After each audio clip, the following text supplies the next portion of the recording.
Olá, pessoal, tudo bem?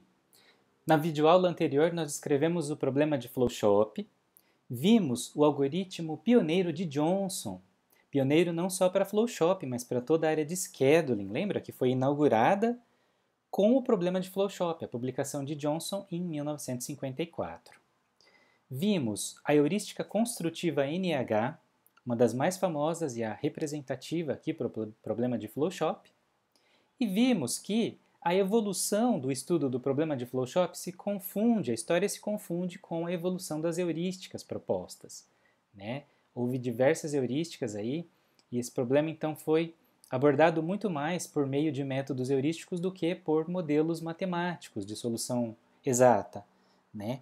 Então, por isso que nesta videoaula nós vamos falar sobre 4 formulações matemáticas clássicas para o problema de Flow-Shop. Eu faço aqui uma observação, especificamente nesta videoaula. Eu sugiro que você não assista somente passivamente assim, o vídeo, como aquele exemplo, né? Ninguém aprende a nadar somente assistindo o videoaula, né? Tem que pôr a mão na massa. Então eu sugiro que você vá parando o vídeo, transcreva no papel o modelo, cada modelo que a gente for vendo aqui, as expressões matemáticas, faça o gráfico gigante com um exemplo pequenininho, para ir visualizando as relações que a gente for descrevendo, né? E além disso, depois implementa computacionalmente para ver o modelo funcionando, né? Assim a gente adquire um domínio muito maior do que a gente está falando aqui, tá bom? Como eu sempre digo, uma coisa é entender, outra coisa é aprender e outra coisa ainda é criar convicção. A gente precisa criar convicção naquilo que a gente está fazendo, né? Se a gente só entender, a gente sabe que existe aquilo. Se a gente aprender, a gente sabe usar. E quando a gente cria convicção em algo, a gente sabe aplicar aquele conhecimento em diversas outras áreas e problemas futuros que a gente for estudar. Certo? Então é esse nível que a gente precisa atingir. Como referência aqui, vamos ver algumas publicações. Olha só, essa aí de Pan, em 1997, ele já indicou 4 modelos matemáticos para o problema de Flow-Shop, né, que são os 4 modelos que a gente vai ver aqui, e fez uma análise teórica. Ele não apresenta implementação computacional para esses modelos. Então, nessa época ainda era possível fazer esse estudo apenas teórico e publicar o artigo, né? Já posteriormente, né, esses outros autores, eles fizeram sim uma análise empírica, tá vendo ali? Uma análise prática, então, da eficiência computacional dos 4 mesmos modelos utilizados no artigo anterior. Tá? No ano seguinte, teve a publicação deste outro artigo, fazendo uma análise um pouco mais abrangente, com adaptações de modelos, né, uma experimentação maior. Tá? Então, temos aqui também esta referência. Tá? Por que a gente estuda os clássicos? Né? Para poder aplicar em problemas mais realísticos e problemas modernos. Né? Então, a gente tem que partir, né, dessa base. Tá? Como eu disse, então, essas publicações posteriores, elas foram analisando e propondo acréscimos, melhorias, mudanças de variáveis, por exemplo, né, nos modelos que já existiam. Então, a gente foi incorporando esse conhecimento aqui na apresentação da videoaula, tá bom? Bem, então, como nós dissemos, vamos ver aqui 4 formulações clássicas de programação linear inteira mista. O primeiro modelo que se encontra na literatura, né, a formulação matemática para o problema de Flow-Shop. Então, esses 4 que nós vamos ver aqui, eles resolvem o mesmo problema de Flow-Shop. Então, são 4 formulações matemáticas diferentes para o mesmo problema. Tá? Eles têm eficiências computacionais diferentes e paradigmas, né, de modelagem diferentes também. Por isso que é importante estudar os 4 aqui. Então, o primeiro deles, encontrado mais antigo, né, foi publicado por Wagner no ano de 1959. A gente precisou dar nomes aqui para os modelos, tá? Então essa formulação de Wagner nós vamos chamar de formulação baseada em posição, porque ela designa as tarefas a uma determinada posição na sequência, tá? E utiliza essa propriedade JAML que nós vamos detalhar mais adiante, tá bom? Depois de Wagner, um outro autor chamado Main, Maine em 1960. Eu observo aqui que tem muita gente que chama de Mané, viu? Mas não é o Mané não, tá? Chama ele de Maine, né, em inglês, que é melhor. Ele propôs uma estratégia diferente, não baseada em posição, mas uma formulação baseada em precedência, né? Quando ele estabelece uma relação entre duas tarefas, sabendo que essas duas sempre vão ter uma precedência, uma vai vir antes da outra na sequência, né? Para cada quaisquer duas tarefas, sempre tem essa relação, uma vem antes da outra. Não precisa ser imediatamente antes, mas sempre uma está antes da outra, né? Então foi isso que ele usou para formular esse modelo utilizando restrições disjuntivas, que nós já vimos lá nas formulações do problema de máquina única, tá? Bem, depois disso, né, um autor chamado Wilson, ele, estudando a formulação de Wagner, né, que é baseada em posição, ele fez uma outra proposição, né? Ele formulou um modelo baseado em posição, mas sem usar a propriedade JAML, só que com inequações. Ele achou que isso facilitaria, deixaria o modelo mais simples, tá? E por último, então, a quarta formulação, baseada em precedência também, sem utilizar restrições disjuntivas, tá? Mas utilizando aqui variáveis de folgas, foram propostas aí por esses dois autores, aí, Liao e Yun, em 1992. Então, só para a gente organizar, as primeiras duas são formulações baseadas em posição. Então, vão ter variáveis de decisão do tipo XJH, que vai ser uma variável binária igual a 1, quando a tarefa J for alocada na posição H. E as outras duas formulações são baseadas em precedência, que vai ter a variável binária x e j, né, estabelecendo a relação entre duas tarefas genéricas I e J, que podem ser J1, J2, J5 e J4, J3 e J7, né, quaisquer duas, que essa variável vai ser igual a 1 quando existir essa relação de precedência, quando JI estiver programada antes de JJ. Nós vamos ver isso mais adiante, tá bom? Então vamos lá, relembrando aqui o problema de Flowshop permutacional, tá? Nós vamos resolver o permutacional com minimização do makespan. Temos esses parâmetros conhecidos, número de tarefas e de máquinas, e os tempos de processamento de cada tarefa em cada máquina. Como eu já adiantei, as variáveis de cada modelo vão ser específicas, diferentes, tá? E todas elas vão ter aí esse objetivo aí de minimizar o makespan. Muito bem. A primeira formulação, tá? Que é aquela baseada em posição com a propriedade que eu já havia dito, a JAML, que significa Job Adjacency Machine Linkage, né? Ela é utilizada em inglês mesmo, esse nome. É claro que essa propriedade não foi nomeada, esse nome não foi dado pelo próprio Wagner, mas por autores posteriormente, né, que deram esse nome à propriedade que o Wagner utilizou lá em 1959. Tá? Ela estabelece essas ligações, essas relações entre pares de tarefas adjacentes, né, vizinhos, tarefas consecutivas, e a ligação, né, o machine linkage, ou a relação entre duas máquinas consecutivas. A gente vai ver isso funcionando no gráfico de Gantt. Tá? Então, nesse modelo, também eu já tinha adiantado que as variáveis de posição, né, vão ser do tipo XJH igual a 1, se a tarefa J é programada na posição H. Vai ter aqui uma variável que calcula o tempo ocioso de uma máquina genérica MK, da máquina MK. Então, é o idle time, o tempo ocioso, que a gente vai representar com a variável IHK, né, é o tempo ocioso da tarefa que ocupa a posição H, né, o tempo que está antes da tarefa H, na posição H, na máquina K. E temos também aqui o tempo de espera da tarefa. Então, tempo ocioso é quando a máquina fica ociosa, quando fica um buraquinho na programação. E tempo de espera é quando a tarefa já poderia iniciar na máquina seguinte, mas ela precisa esperar porque a máquina seguinte está ocupada. Então, o tempo de espera é da tarefa.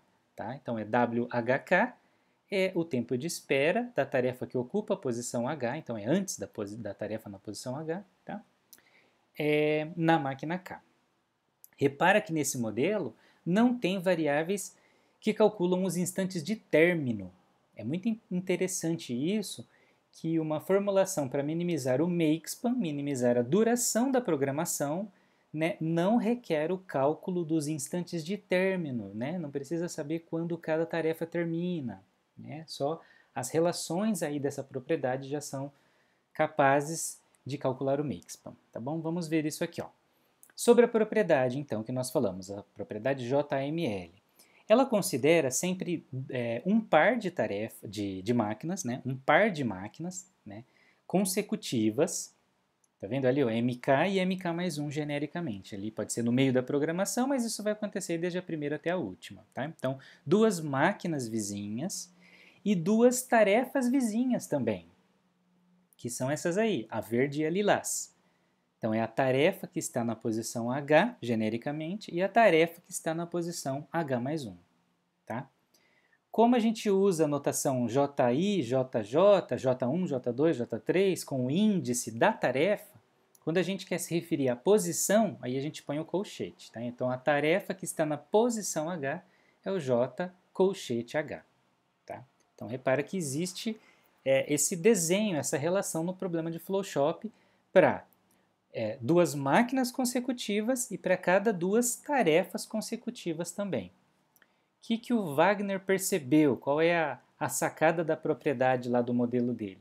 É que, estabelecendo esse intervalo aqui, marcado em vermelho, né, os tempos das duas máquinas, o tempo de cima com o tempo de baixo, dentro desse intervalo vai ser sempre igual. E o que compõe esses tempos aí em cima? Esse tempo ocioso, tá vendo? Lembra que tempo ocioso é da máquina, então é um buraquinho na programação, tá vendo? É um tempo ocioso antes da tarefa JH mais 1, antes da lilás, na máquina K. O próprio tempo de processamento da tarefa, tá vendo? Então, do mesmo jeito, vai ter um tempo ocioso lá embaixo, o buraquinho lá, antes da tarefa JH mais 1, antes da lilás, né? É esse que a gente representou em azul. Tá vendo? Esse tempo aí. Então, tem os tempos ociosos, tem os tempos de processamento das tarefas aí que estão nesse intervalo aí, marcado em vermelho, e tem também os tempos de espera. É que aqui não dá para ver, porque os tempos de espera são zero. Repara que a tarefa verde, né, assim que ela termina na máquina K, ela já passa para a máquina seguinte e começa. Então, não teve tempo de espera. O W, o tempo de espera da tarefa, é zero. A mesma coisa acontece com a lilás, né, no desenho. A lilás termina numa máquina e logo em seguida começa na segunda máquina. Então não teve tempo de espera da tarefa lilás. Então vamos ver um outro desenho mostrando os tempos de espera agora, para a gente ver melhor o funcionamento desta propriedade. Tá? Então de novo temos ali duas máquinas vizinhas e duas tarefas vizinhas e passamos aí os intervalos marcados igual o exemplo anterior, tá vendo? Marcado em vermelho, então o intervalo de cima tem que ser igual ao intervalo de baixo. Repara que a propriedade ela sempre considera duas tarefas vizinhas, então é sempre a verde e a lilás numa máquina e na outra. Essa tarefa intrusa aí, a cinza, ela está aí só para marcar o porquê que a tarefa verde vai começar depois, tá? Mas ela não faz parte da propriedade. Então vamos lá. Agora, o tempo ocioso antes da tarefa lilás é que é zero. Tá vendo? Entre a verde e a lilás, que é o nosso foco, né? As nossas tarefas foco aí são a verde e a lilás. Entre cada uma delas, em cada máquina, não tem buraquinho, não tem tempo ocioso, né? Não tem tempo ocioso. Tá vendo? O I, então, é zero. Tá? Então, esse é um outro exemplo. No exemplo anterior, a gente conseguia ver o tempo ocioso. Volta lá para você ver. Nesse exemplo, a gente vai conseguir ver o tempo de espera, que não dava para ver no exemplo anterior. Então, o que é o tempo de espera? Tá vendo? É o tempo em que a tarefa verde, na máquina de cima, na máquina K, ela precisa esperar até liberar a máquina MK mais 1 para ela começar. Então, essa marca azul aí, W, H, K, né, é o tempo que a tarefa tem que ficar esperando antes de iniciar o processamento na próxima máquina. Tá vendo? Então, tempo de espera é da tarefa, tempo ocioso é da máquina. A mesma coisa para lilás. Tá vendo? A lilás acaba numa máquina, só que tem lá fazendo a verde. Então tem que esperar, né, o tempo de espera, WH mais 1K, né, até poder iniciar a tarefa lilás na máquina de baixo, certo? Então é isso que o Wagner percebeu, que esse intervalo, né, marcando esse intervalo para duas máquinas consecutivas e duas tarefas consecutivas, o intervalo é sempre constante. Então a gente pegou aqui um exemplo no meio da programação, mas imagina escrever isso para todas as tarefas, desde a primeira até a última, em todas as máquinas, né?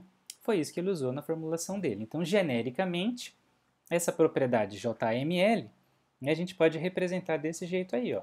Não é o que o desenho mostrou antes, mas para a gente poder incluir aí no mesmo gráfico, né, tanto o tempo ocioso como o tempo de espera, tem aí essas variáveis. Tá vendo? Então, na máquina K de cima tem aí o tempo ocioso, o tempo de processamento e o tempo de espera. Na máquina de baixo tem o tempo de espera, o tempo de processamento e o tempo ocioso. Tá? Essas medidas são constantes, então a gente pode fazer a soma de cima ser igual à soma de baixo, certo? Repara que nos nossos dados também a gente tem lá a matriz dos tempos de processamento, que é PJK, né? É o tempo de processamento da tarefa J na máquina K. E aqui a gente não sabe previamente em que posição a tarefa J vai estar. Por isso que a gente representou com colchetes ali o P, tá vendo? É o P da tarefa que ocupa a posição H mais 1 na máquina K. E embaixo, na verde, é o P, tempo de processamento, da tarefa que ocupa a posição H na máquina K mais 1. Tá vendo? Então, quando a gente põe esse colchete que representa aí a posição, isso aí é um truquezinho que a gente vai ter que resolver aí na hora de inserir os dados do problema, porque como eu disse, o dado do problema, a matriz P, ela é PJK, ela não é PHK. Então o que a gente faz? A gente usa uma identidade, né? O PHK do modelo aí, da representação, vai ser igual à soma para todas as tarefas, né?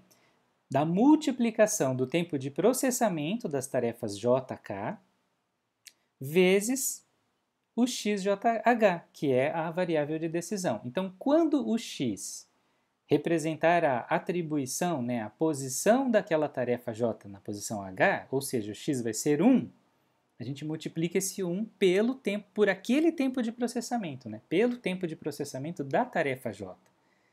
Então, esse somatório aí, ele faz essa consideração, ele contabiliza somente o tempo de processamento dentre todas as tarefas indo de 1 até n, o j indo de 1 até n, ele somente soma, contabiliza, quando x for igual a 1.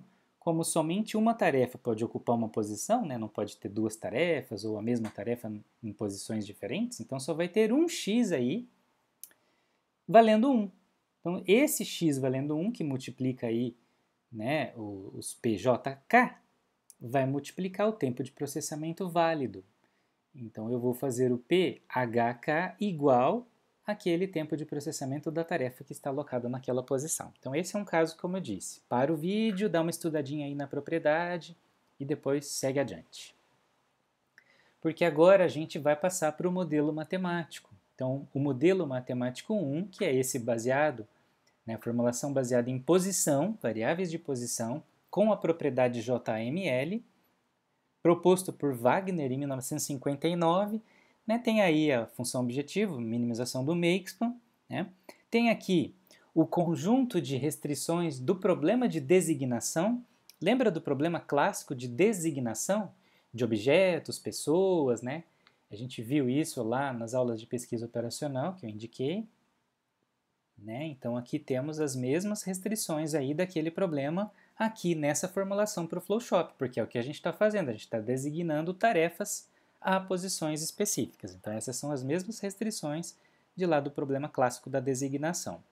Aqui tem a propriedade JML, já escrita em expressão matemática. Está vendo que é uma equação que soma, né, aqueles intervalos da máquina de cima, o I, o tempo de processamento, com aquela identidade que nós falamos no slide anterior, e o tempo de espera, W, né, é igual ao intervalo de baixo, da máquina de baixo. Então, é o W da tarefa da máquina de baixo, tempo de processamento mais o tempo ocioso, né, se houver. Claro que quando é zero, está aí somando, mas não considera. Mas essa é uma expressão padronizada que vale desde a primeira tarefa até a última, da primeira máquina até a última também. Como ela considera pares de tarefas, então o range aí, ó, tá vendo que os índices H vão de 1 até a penúltima tarefa, né? Porque a gente faz a penúltima e a próxima, né? São pares de tarefas. A mesma coisa para as máquinas, né? A gente faz o K variando de 1 até M menos 1. Né? Porque a gente sempre considera pares de máquinas. Então, não é que a gente não está considerando a última tarefa, última máquina, não. Que elas já estão consideradas, estão contempladas na expressão, porque a expressão considera sempre os pares de tarefas e de máquinas, como nós vimos nos gráficos anteriores, certo? Essa expressão foi acrescentada posteriormente, não tinha no artigo original de Wagner, né? Que calcula o tempo ocioso antes da primeira tarefa, né, em cada máquina. Então, mais uma vez, pausa o vídeo, faz o gráfico de Gantt, coloca aí essas variáveis que estão representadas para ver funcionando essa expressão aí no gráfico, tá? Então, aqui é um momento de pôr no gráfico. Esse é o cálculo do makespan. O makespan é calculado como, então? É a soma dos tempos de processamento das tarefas na última máquina, mais os buraquinhos da última máquina na programação, mais os tempos ociosos, tá vendo? A soma dos IHM, né? M é a última máquina, certo? É assim que calcula o makespan por essa formulação de Wagner.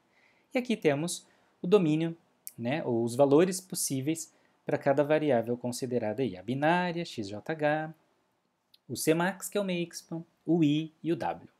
Ok? Então assim a gente finaliza a primeira formulação clássica, baseada em posição com a propriedade JML. Passando agora para a segunda formulação, que também é baseada em posição, só que não utiliza a propriedade JML, mas utiliza inequações, foi proposta posteriormente por Wilson.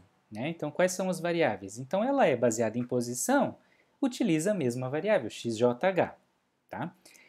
Só que aqui ela dispensa as variáveis do tempo ocioso e do tempo de espera. Ela não usa propriedade como nós já dissemos. Ela usa no lugar as variáveis do instante de término da tarefa que está na posição H na máquina K. Então, CHK. Tá vendo? É uma variável que antes não tinha na formulação anterior. Só como observação, o modelo original de Wagner usava variáveis de início, o BHK, o instante de início.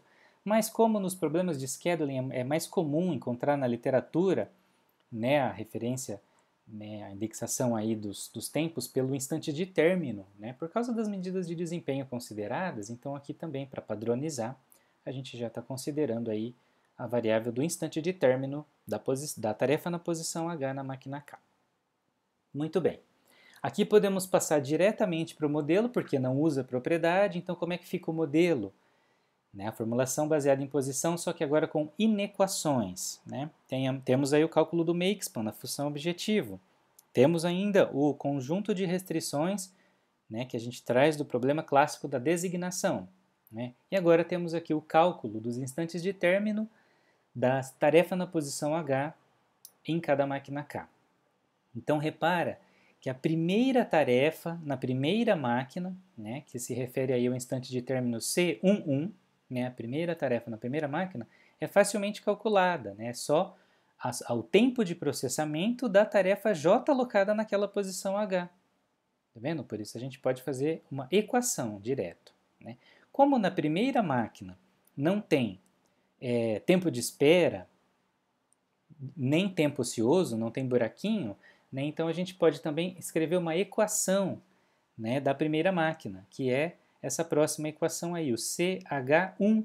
Né? Esse CH1 é o instante de término de todas as tarefas H na máquina 1.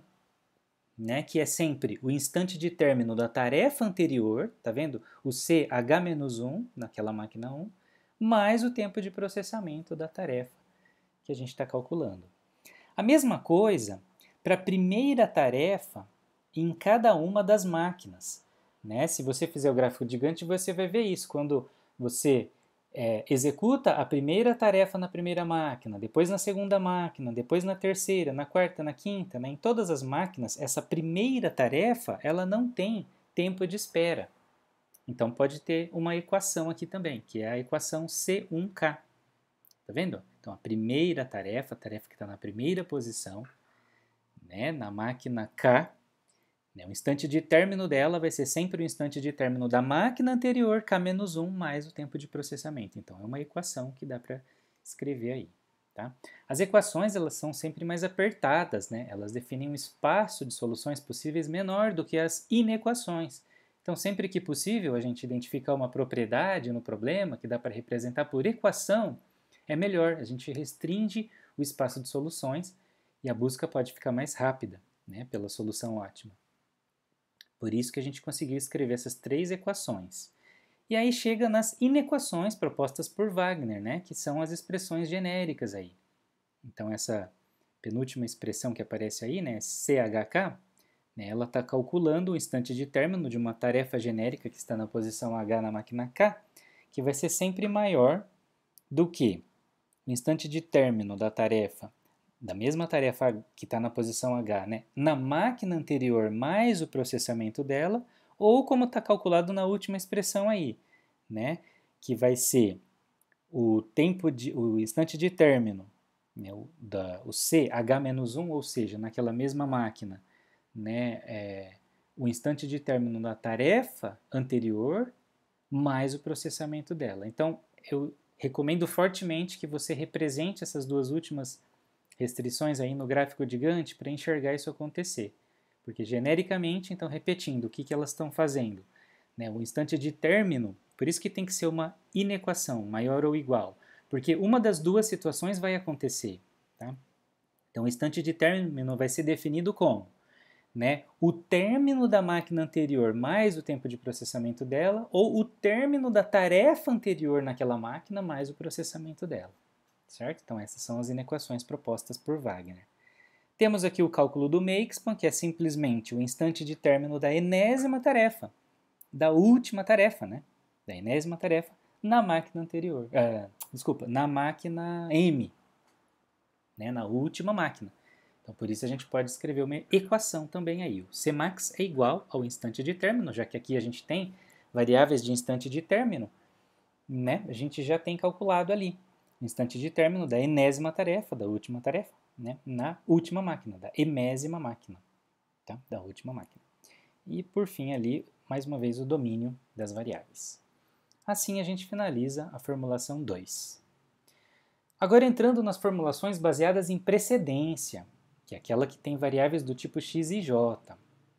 A mais antiga é a proposta por Main, que usou as restrições disjuntivas que a gente já viu lá no problema de máquina única, né? É a formulação 1 dessa videoaula TS03 aí, tá bom? Se você não lembrar, volta lá.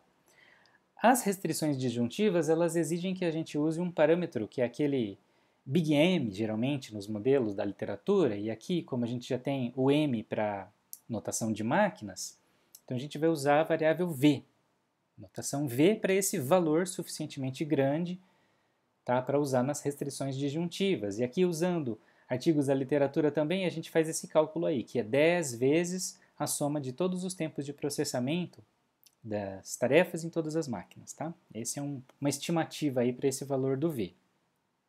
Já se sabe que computacionalmente o valor considerado aí no V influencia na eficiência computacional do modelo. Tem até artigos que fazem esse estudo, que testam possibilidades aí, né, diferentes valores para o V e verificam como isso afeta a eficiência computacional dos modelos. Tá?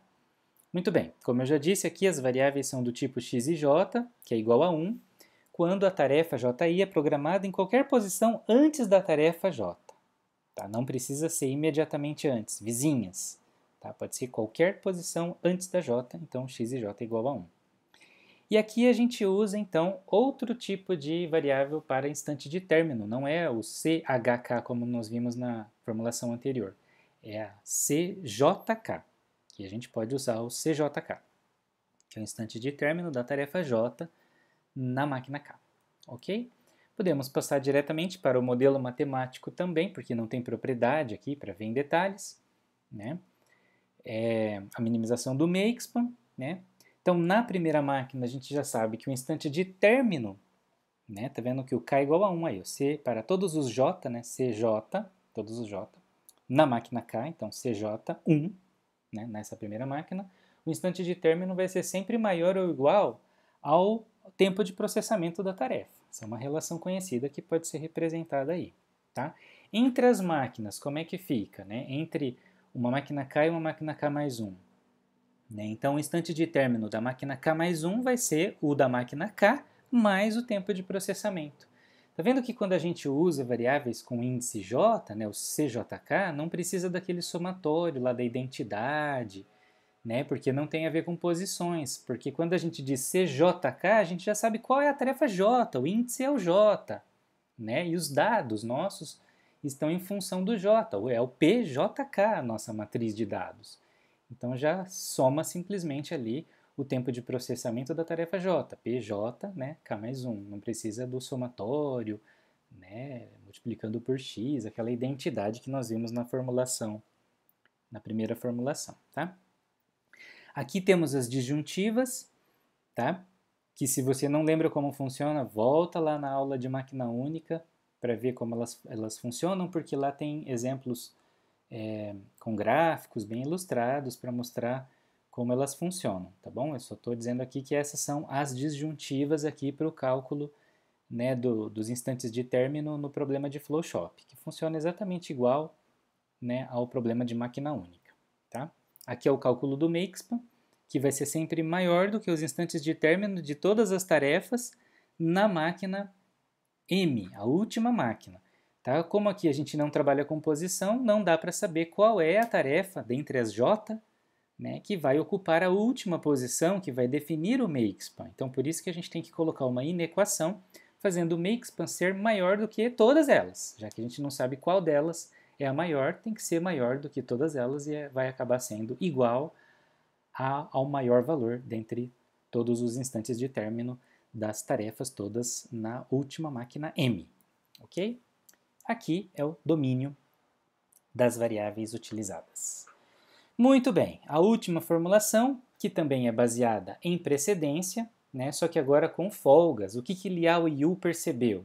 Que dava para basear no modelo de main, né, e acrescentar uma variável de folga, que vem lá da pesquisa operacional. Lembra da formulação de modelos de programação linear, quando a gente ia resolver, né, pelo método simplex? A gente acrescentava variáveis de folga que representam a diferença entre o lado esquerdo e o lado direito da inequação.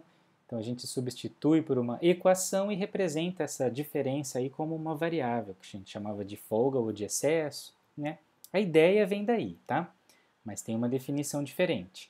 Aqui a gente usa aqui o parâmetro, o Vzão também, ou Big M, né, que é o valor suficientemente grande, como na formulação anterior. A variável é igual à formulação anterior, que era de precedência, né, x e j igual a 1. Temos também os instantes de término, CJK, igualzinho, tá? Só que agora a gente vai ter uma nova variável aí com 3 índices, né, que é o Qzão, que é a variável de folga que nós falamos, que considera aí os pares de tarefa I, J na máquina K. Então, como é que a gente define essa variável Qzão aí, que representa a folga? Se a gente pegar as restrições disjuntivas do modelo da formulação 3 de main, né, somente aquelas duas restrições disjuntivas, e trouxer para cá, a gente pode escrever desse jeito aí, olha só. São as mesmas restrições, só que só rearranjadas as expressões matematicamente, para a gente conseguir chegar na definição do Qzão, aí, proposta por Liao e Yu, tá? Então a gente só mudou de lugar algumas coisas. Então na primeira aí, ao invés de ser CJK menos CIK, a gente colocou o CIK antes, então ficou menos CIK.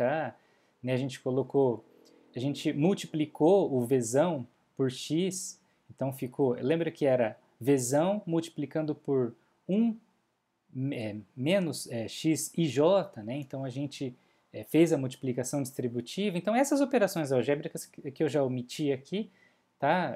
Que não é o objetivo, mas a gente pegou simplesmente as mesmas expressões disjuntivas e rearranjamos aqui. Acrescentamos o PIK em azul aí dos dois lados, tá vendo que não influencia, né, nos cálculos, tá? Foi isso que Liao Yu fez, esse joguinho algébrico, tá bom? Então aí ele definiu essa parte laranja que ficou aí, né, como a variável QIJK. Tá vendo? Ele simplesmente disse isso, ele fez esse joguinho algébrico e disse assim, então eu vou chamar essa parte laranja, né, de QIJK, que é a nossa variável de folga aí, tá certo? Então aí, se essa parte em laranja é exatamente a variável Q, né, a gente pode dizer que o Q, né, é maior do que zero, tá? Sempre vai ser um valor positivo ou zero, e menor do que V menos PJK menos PIK. De onde surgiu isso daí? Da parte sombreada em lilás lá em cima. Tá vendo? Que se a gente substituir então agora na primeira expressão ali, né, com um valor negativo, inverte o sinal, né, fica menor ou igual, e o lado direito, que está sombreado em lilás, né, a gente inverte o sinal ali também, né, então fica o Qzão menor ou igual a essa expressão aí. Tá? Aí a gente só reescreve, né, a expressão do Q, né, que estava marcada em asterisco ali vermelho, né, para ficar com uma cara de folga. Então lembra que, tá vendo? Compara com a expressão laranja ali de cima, a segunda restrição disjuntiva, que era uma inequação, passou a ser uma equação. Tá vendo? Por isso que fica com cara de folga, né? Que ela representa justamente essa diferença aí entre o lado esquerdo e o lado direito. Tá? Foi esse joguinho algébrico que Liao Yu fez para acrescentar aqui no quarto modelo matemático, que é de precedência, então traz as mesmas restrições lá do modelo de Main, só que agora, ao invés das disjuntivas, nós substituímos as disjuntivas por esse joguinho algébrico com a variável Q e JK. Tá? Então, trouxemos simplesmente tudo o que fizemos do slide anterior, né, definição do Q e JK, aqui para o modelo. O resto continua igual, certo? Então, este é o quarto modelo matemático de precedência com variáveis de folga. Aqui é um cálculo, uma tabela, um resumo, né, da complexidade baseada no tamanho de cada modelo, porque cada modelo tem diferentes números de variáveis binárias, repara aí, tá vendo? As 4 formulações, né? Eles têm diferentes números de variáveis contínuas, né? E diferentes números de restrições em cada modelo. Então, isso afeta, influencia, né, esse tamanho baseado aí no número de tarefas e de máquinas, influencia na complexidade, na eficiência computacional de cada modelo, né? Então, é parte do estudo da comparação dentre eles. Muito bem, essas são as referências e assim a gente finaliza a aula de modelagem do problema de Flowshop. Até mais, tchau, tchau.